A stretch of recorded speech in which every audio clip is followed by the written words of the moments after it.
why and I go moment say thinking that one taba sharing from the bus suggestion on the bar to the innovative way idea may have saved to Louis Tanzama PD the same. Must see a suit the NCCE and issue of foundation. They Marie Lena convention so that young Panjava, young number than a kind of an Pung the whole of the city and you know Punjana. Then number the young we are monitor Yaway. Pamasuna get a son, Nana Zuma, Ninga because I had a preparation over them, but experience, yeah, do a trainer come here. Tohaningba, may have the current comes again, I got them from the current zik. The good Tara to Tapi, but well experienced later about the organization over the therapeutic experience maybe about Mia Bukamina handle over the gate of Mayanda, Kamina, Kari hide the gate, kind of. Tapi pun membawa kami amusul lain lagi na, baru kita bertuah ini nak bersih. Asoyaran, kita maksud nak thok kasin tahu mereka. Nampak mangun bersanjung berlebih tu dah, jadi nasi bersih na lagi. Ahan bawahi boleh panjangga. Patok kalau ibu kan macam nasi dah. Negatif ibu nak terga. Yang ni indah ya budo. Adu just ignore tau biar. Ini aja ni bersih. Adu duna kulai ibu nasi jenaraga. Aku masih di Malaysia. Maning mom dah hanbay abagi mom dah sata hanbay ba. Batu na topik ko iraga. Wari saba nataga. Batu pura matu thado kana. Apa batu dah wakat piu. Ya fajabat nawa ya harsing na hayra boleh. Kanga na ising ga sangom gaya dah sangom tabuk long laga ising hunduam batu. Batu maina. Aku isu macam oiba. Tutak wakat piraga. Pada waktu di adu kana dia na suggestion tahu bila moga adu doa na wali promotion si na jadi wa matum dia na dia tu tam dia. Ain hek microphone pai dese. Dia isi sangat kan doa ini enggak. Jadi ain hek tu dia masuk adu isi tu so na ain bagi ikan masih tu bagi apa. Ain ini tahu tu adu bu masih suyam tu ain yang attention. Mayam kena tahu juga dulu. Aduh, but I nak hanya ni society se. Ekor ini society se. Jadi orang mayam se selah pilih lo mayam se. Kerana kita sudah tiada ni apa am berdiri lagi. Tahu tu pula ibu sim se already imalai baki. Tahu tu orang yang baru boleh nak kalau kada jagoi sahabu boleh, isi sahabu boleh. Lupa sim kerana hanya lotion berselai. Macam Sunday. Ini masih sim dah. Jadi kira nang wala kasi udah kamu api yang berpau ya. Gini kalau kamu ajak pertama, lebih lotion berlai dah kalau kakai sen gitu saya. Jadi tu itu toko society ni apa ini. Lalu bukan saja kira macam cari orang kita sekitar tadi. Ekor macam acung macam ronda atau apa macam lucu lihat itu saya. Lalu itu isi masing masing produksi. Acung macam ronda atau apa macam thakong apa boleh semua. Dengan sini tu jauh kan dia. Tapi kan sini tu sebenarnya hanya rakini. Kerana kerja yang galak tu. Ahan ba aiki oiba. Siapa tu juga kan ada orang saya tapi juga history. Jadi magi lamgi oiba.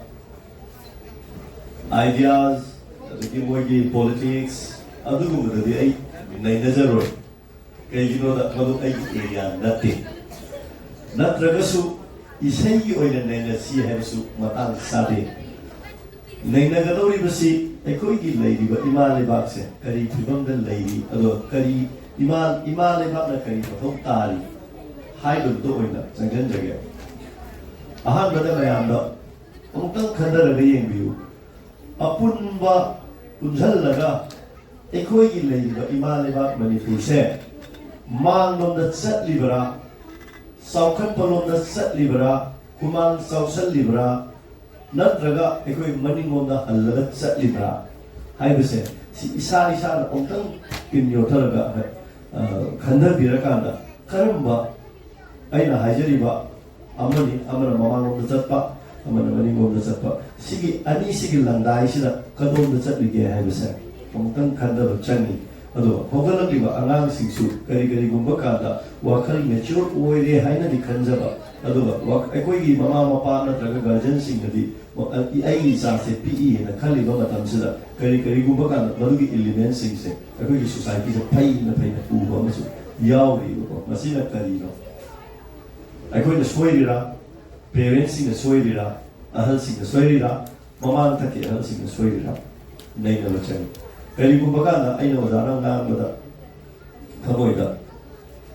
singnaba nungai thaba phawba ma yaw si kai no haikana da wadana sum haida loi no phadaba haida student union sing mai kai da sumaina tawi kai na haida se akhoi di loi khangi hai si kai ga le no ore amana koi student union da mai hai ya na ma mo da thola pa ya manipur gi machak oile amana tawa thaba amana kada de yesan sige amana tawa thaba tawdring na akhoi hada ta ho si adugi consequence la kado maya madugi oira kado pa no shukane kandra ma ma sangthlu ne masigi experience yam sang na thengnare maya mapanda leibiri ba chilinau singna leibi ba maphamse amutang pinyo thar khanba changem ima leba kanba da sigi mafamse thado ko sunya ya rida Delhi hari ba mafamse gi oi ma sandora kado na tane aduna Delhi da ekoi ma pangan kalat ba hai bese masi ekoi yam maru koi ba do yam tanai thata ne hai bu ne ekoi ai la sis la isi meeting me am gi barata isi sakko do wa nga me kasu tu do ko le te to do ima le ba bu si da ba do ima le ba ki da ma ta kari bu khala to da ba ya de na khala ka da ai ye profession do ko ma ta tham ra ka da ai hai bese ma thong tai hai bese chang khala ka da si la ni ne ba issue ai gi le hori ba uji sida lai ri ba sing na ngara na na mo imphal da chal ro ga la ba sing da gi khara khara ba ya ga sa ji ya ko ta nupi ma the ne ai ga tum ma chang ni na ko ni ma na ai na kadai chat ka sa ta da tra na hai ma ni ko le ka apply chang ni na ba ni na ka ro chang ni na ba ni na boarding ki chang ni na ba ki area du ke Delhi chat to ra na hai na te Bangalore chat to na hai ko sang de mi tara ni ka chuti follow ko da es na hai ai je ado ma ram de ke khan na hai be ai to do ta ho ri ba ai na de ta mo de am se ga ra le ko ba ta ya hai han ning do di ma le ba so wa ho wi ne na ai ne na pa do ai na la ko ka da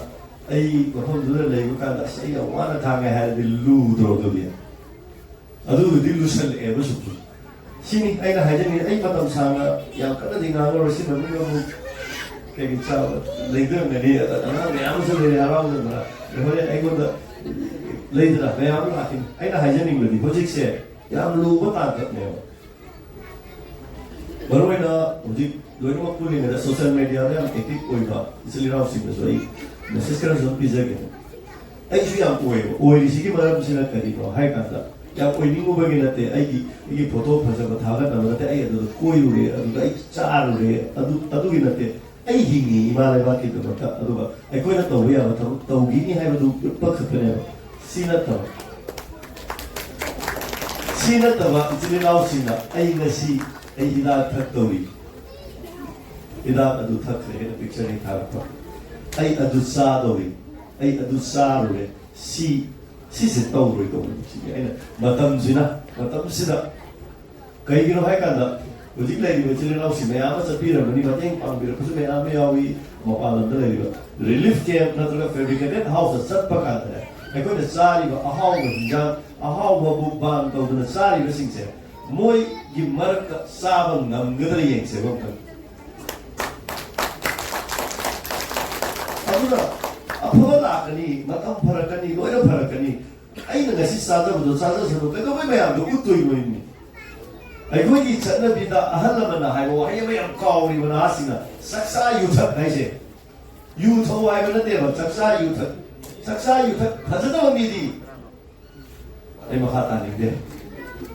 siwu to eba saksa base mioi bagi magi attitude magi nature magi discipline je saksa ba da loi khang ni ai base du ka ko gi lei bane base ที่อุทุเอมาคนนี้ดูจานี่อีเบลจานี่ยามจานี่จะพุ่มจะมีอันนี้นะนี่อามันนะอามุระเนี่ยทุกคนจะพุ่มเนาะอามุกระจายเลยก็อีโนว่าให้นิ่งสิก็อีโนว่าไม่ยามจะพี่มันไม่เสียเสกกันอีโนว่าไม่นะตันจัดสินะไม่ยามจะได้เฮลิโดอินสามสิฮาวรีอยู่นะให้เดี๋ยวว่าสิบุ้มสิกันก็เนี่ยฮัตตัวเองว่าreligion zakada nusiwari le isai sakpa horapada masa singjina harawa harawa jenjet ego mi thaidan piu da su harawa budu budu mama do wan thara paitan ai ang singdugi independent adagi matam du da mo wa ga le nge matam ang du harawa budu da mama do sok sa kidda wan thara yawe si om no mere sui अदो कई नसी प्रेविकेटेड house दा relief camp दा लेबी ceiling house सिंग suicidal tendency यो इसी करी गिन याम नुआई तबे याम Yawali CC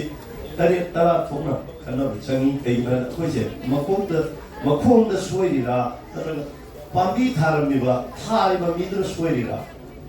सिगुमसी नैनदबिदा आइगी उजी खनो वाखनजे ये हेक सोशल मीडिया का पोगो कोई तो जे तो बिगन अदो aina haizening basi aina thagat ka doriba posina yeknabani na leiriba sing hela kobam set kinaba posi thagat pira ka losi ne ngai ni pedo mai thagat no moi singina ba pedo mai no na do jida leiriba sing ju sikeng to na de hai bani moi ju moi convention to gre ya du to gre kuna general spy me adu sada na lawa ngala me hore network social network ka da media da tengo da ta hai bi ba creature ko yawne aina suna ama thagaki aina tawriba thabak singsida yekabana na ana singdana haigera taibang pajida kwaidagi phajada ba athiba chi sairasu alo ai na ko sangde ai na ko ji moi na na sangde mioi ba mana ngang mane na naude tawadamu kaishuna taba wahai wata amana aikoi ifuru ki sinarau sinanga tadi maduda kai ba thamoi se masi kai ba hanjalapna imane ba loiram basu yae sikhan de sikari de sikai nunga adari apena basi am lai ko sura me am stage da kai da ana ga isai krasa da jagoi krasa ar lai le ga ai di no mo sa thara phanga ga sakrani da khan no pa da ai di natte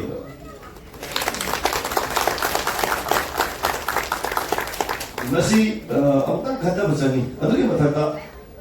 kadai da system de soy dige odasin de education ni maram da yamna tapi ni system ya udo pegen soy di se kai na hanaki ban sidane chati iro banje hanaki ngara na to ban chati ga dane main road da akoi i didin line da leiba meridian divider khai do pasida yot ki phara fencing ya am thaba me ko har me amajai ban khudi ki thudi e ba ko ban khudi ki thudi aduga lambi aduna block tawre amu semi banau mu ko ro thudi amu no semi kha ga matra wala moi su wa na ho sin gre ko ana wa na ho sin gre khai du ga lo na ka thara ko do gre kai do ge da na ki banjida kadai dagi no khande di kari hoji deeper da girl gari thorga lai ba ge zolo haja la ba pura full block ko sala me me do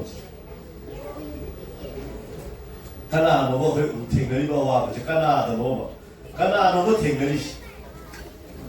ban tawri ba deeper thori ba ba da thadara me mai ma ba da emergency da da bukta ba yar di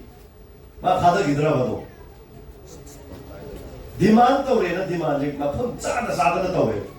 so what is it kitang try da kala hatra di experience ni ai na sa cha la ai wai di hai ro khang da bu di khang de khang da di khang lo du se tong se khang da na khang ma sa da di na na gu se ko khang da bu di khang de ha ta ko sa da gi na tam ba ya ba agi lai ro me am se gi tam ba ya ba di tam min da se adu ga emili ni kai na na han tiga to ro ga lai ko se ma he o ga ma na ko ku do mi tin tin na ngam du di adu ma ta ga do pa ko di na te emile to wo le dia ki la ga ai ya to ri si adu ni ta no ngam ro da sing bo da sing ta ka ro da no ma no ta se di ta ko ngam ga 지금것이 에코이직하게 큰 멋장에 이미 라면만 야대로도 왜 매대기 떠오래봐 아니미시 에밀리 보여도 꽤 가이디 많이 마기 대가 떠오래라 사파이가 오저로 또도 오자시는 답이와 고아이가 오르디 아이 매야미 리프레젠티티브는 저쪽에 아두디 소리나때 우리 아마 잘못보다 미기 짜나 반나가 받아라 제이나 뭔가 야오래 여기 람비 시험마다 뭐에 사이디 에모도 못 하던데 시험디 아두디까지 하이 넣어보고 있어 거기 소사이티지 부가도 뭐는 뭐 펌자는데 부래 만인데 이나리 버싱도 아이기나 에메 하이 누리네 가봐 그런 마음에 하이 민디 빨 마이라 바이비도 마이라 바이비 뭐 하면 어떻게 내가 어떻게 마이라 바이비 많이 막아래 아두디 가다이도 너무 스포이리 시스템 자 사이반 일어났지 롱 거래 다이버스는 판매 야래 아두 마이 아두고 아두나 자자 따라이 받아나 에코디 미oi bagi saliba karma kaga koi karma diari loja jika diong ni thaba thorom satna satya dadna payung nung chet sat ai ma ta di ma fa yaw ba ban siu ta sing so ba chama siu la bi da le sang ni phazana hai ta mo wa long bi lu la bi hai chat mo ya ma sa hai a sing ko to mu yaw ni sat le lambi phawle kanam ne andre yu tu dasat le thabo lo shale pung ta ma so lu ta le tahi tahi ma bu kang na sai sa at thila tho le alo lambi dai ba so dong ting ye le me no su ting ye lambi su ting ye alo ai na hai ni ni lu pi ma sa ma ko ma kai ko ba ai video si ye so lesson ju gar ko je san ko ban si kari no tau ri sina kari no kang le di ban tho ko yaw bi la no 디마치 까리노 까리 타도이 까리 꼼토이세 시 칸거든요. 만 역파야로 그러노. 통해 아랑지도 인자마다 저기 이제 빨리 행간 다음에 니 아이디어로 사업도 틱 가리 맞았대 야야 가리도 말인 아이래. 가지고 운동 시에도 타고도 써도 미나도 끝나가네 이만 비자도 타다가도 가리 타도 그래야 하더라. 가리 시 타도 그가 아이 가리 딱나 도전할 것이다. 한 가동이라도 뭘 오자다가 까까우는 데서 까이서 놓으로 한 가동이라도 순간에 위해서 비도 당겨만 많이 먼저 탐내는 가이다. 아두기 디시플린 체크이 모습이 아니 아버지 마사마사다 양내나디요. 아버지 구나이제 아버지 이프루제 마사마사다 양내나디요. 지금 만내나라 pomatan 시더니 아다 아가 누가이나 호가 이베 만난디 디시플린 체크이노 시에라가 나이고 비조 통째로 이거 가리지 아이야 싸닝나라 근데 너나 아숙라이 아하는 라이시다 많이 먼저 탐이지 능기 디시플린 체크이 능반게 체크이 그런가 하이거나 아버지 미나 마사 칸 아토바 미나 하이고 프로나 자 하이고 나간다네 무슨들아 통화가 하이라면 나 sabiro kopiro na ha이 아마도 야디 번니 한라이네 마마 사디가 이거 한디로 아니가 하이니 아시우리 스피리 마마 사디가 이거 이렇게 봐 कहीं दूसरी जाओगे तारा मरी सही सारी दुदी तारा मरी सही सारी दो कहीं नती है कोई की मनिंग ना मीन रोज़ इधर बंद हो थोड़ा कैसे मनुष्य में थोड़ा तो गुना वाला फिर ये उजाले सारी अगर आप मुझे संख्या नहीं लाओ को तो मुझे लेती पुलिस इंसान लागा कोई लेर सीधा मी लेर यार क्या से तुम काफे लगने काफे ले तुम मैं याद है अनाम जिंगन तुप्पे अगर खल ले ओ कोई चीज़ हम सब कर पाए तो वो है माल 마파는데 우리서 나나나나 까파도 오히려 말해 칼라도 강해 그냥 보이는 강기시 아무뭐 한다고 그냥 큰 짓이 그냥 보이는 강기시로 마나시 군전시 아무것도 오히려 한번도 민다시 하이버 간지다 까나까나 마두이 와칸도 야래나 통역해 신의 하는 것이 우지우직수 지달라 이거 식시다 아무도 안 했어요. 아이 거기 이마를 받기도 못해 거기 전날에 바자다가 와디고 떠오리면 라고가 따리고 시에도 짜리고 그런 거 진짜 러시아가 끝났다 둥둥 엄청 이유가 있고 이런 거 이거 같은 가나는 수신인 건데 아무도 힘이 아니라 뭐냐 떠오른 거 이게 거기 사이 수신가 바봉 거기 이마 거기 이도 거기 ꯃꯌꯥꯝ ꯅꯨꯡ ꯇꯧꯕꯤꯔꯝꯕꯗꯤ ꯑꯩꯈꯣꯏ ꯁꯨꯃꯥꯏꯅ ꯍꯤꯡꯉꯤꯅꯤ ꯍꯥꯏꯕꯗꯨꯗꯤ ꯍꯟꯗꯛꯀꯤ ꯁꯨꯔꯣꯜ ꯍꯟꯗꯛꯀꯤ ꯃꯤꯔꯣꯜꯁꯤꯅ ꯊꯝꯕꯤꯔꯝꯕꯁꯦꯕ ꯑꯉꯥꯡꯁꯤꯡꯒꯤꯗꯃꯛꯇ ꯑꯩꯅ ꯑꯥꯔꯇꯤꯁꯅꯤ ꯑꯩꯅ ꯗꯣꯛꯇꯔꯅꯤ ꯑꯩꯅ ꯏꯟꯖꯤꯅꯤꯌꯥꯔꯅꯤ ꯁꯨꯝ ꯂꯩꯅꯔꯗꯤ ꯌꯥꯔꯔꯣꯏꯕ ꯑꯗꯨꯅ ꯑꯉꯝ ꯑꯉꯝꯕ ꯄꯨꯊꯣꯔꯛꯁꯤ ꯑꯗꯨꯒ ꯑꯩꯅ ꯍꯥꯏꯖꯅꯤꯡꯕꯗꯤ ꯂꯣꯏꯁꯤꯜꯂꯛꯄꯗ ꯃꯌꯥꯝ ꯍꯣꯔꯦꯟꯅ ꯑꯃ ꯇꯣꯄꯤꯛ ꯑꯣꯏꯔꯒꯁꯨ ꯃꯌꯥꯝꯅ ꯍꯥꯏꯅꯤꯡꯕ ꯇꯧꯍꯟꯅꯤꯡꯕ ꯂꯩꯕꯗꯨꯗꯤ ꯑꯩ ꯃꯇꯝ ꯄꯨꯝꯅꯃꯛꯇ ꯑꯗꯨꯝ ꯁꯦꯝ ꯁꯥꯗꯨꯅ ꯂꯩꯖꯒꯦ ꯑꯗꯨꯒ ꯃꯌꯥꯝꯗꯁꯨ ꯍꯦꯛ ꯍꯦꯛ ꯑꯩꯈꯣꯏꯁꯦ ꯍꯣꯏ ꯏꯟꯐ꯭ꯂꯨꯌꯦꯟꯁꯔ ꯃꯌꯥꯝ ꯂꯩꯀꯣ ꯍꯦꯛ ꯀꯩꯅꯣꯝꯃ ꯍꯥꯏꯔꯒ ꯂꯨꯄꯥ 5,000 ꯄꯤꯌꯨ 10 ꯄꯤꯌꯨ ꯑꯩ ꯁꯨꯃꯥꯏꯅ ꯇꯧꯖꯔꯛꯀꯦ ꯁꯤꯒꯨꯝꯕꯁꯤꯡꯁꯦ ꯈꯔ ꯈꯔ ꯏꯃꯥ ꯂꯩꯕꯥꯛꯀꯤꯅꯤ ꯍꯥꯏꯔꯗꯤ ꯃꯣꯏꯗꯁꯨ ꯈꯔ ꯈꯔ ꯃꯇꯦꯡ ꯄꯥꯡꯊꯣꯛꯅꯁꯤ ꯀꯣ ꯑꯩꯅ ꯍꯥꯏꯖꯅꯤꯡꯉꯤꯁꯦ ꯃꯇꯦꯡ ꯄꯥꯡꯕ ꯁꯦꯜ ꯌꯥꯝ ꯄꯥꯏꯕ ꯈꯛꯇꯅ ꯉꯁꯤ ꯁꯦꯜ ꯄꯨꯊꯣꯛꯑꯒ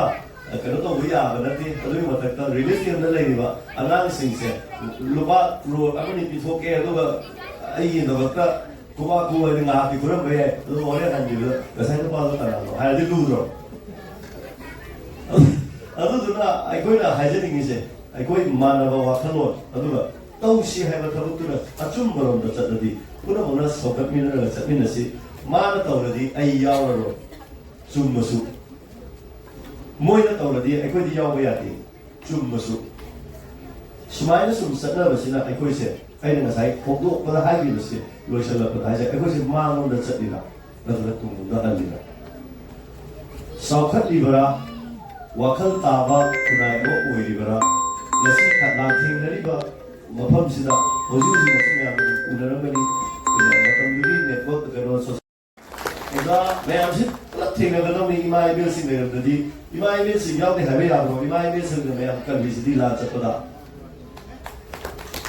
ꯑꯁ ꯌꯥꯝ ꯉꯛꯄ ꯂꯩꯅ ꯌꯥꯝ ꯍꯥꯏꯔꯨꯔꯦ ꯔꯦꯀꯣꯔꯗꯤꯡꯁꯨ ꯇꯧꯕꯅꯤꯅ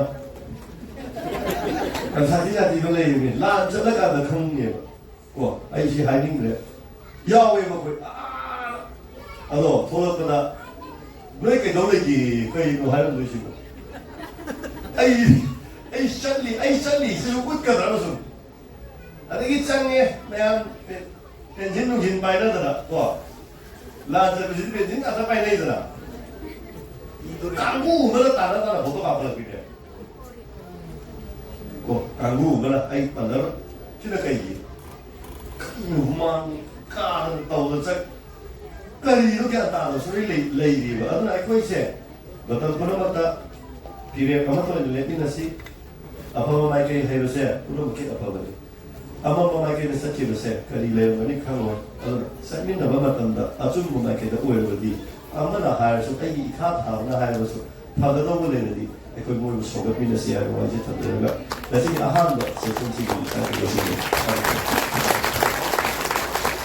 Cái kiểu ra cái đàn đấy là sẽ có tâm lý làm gì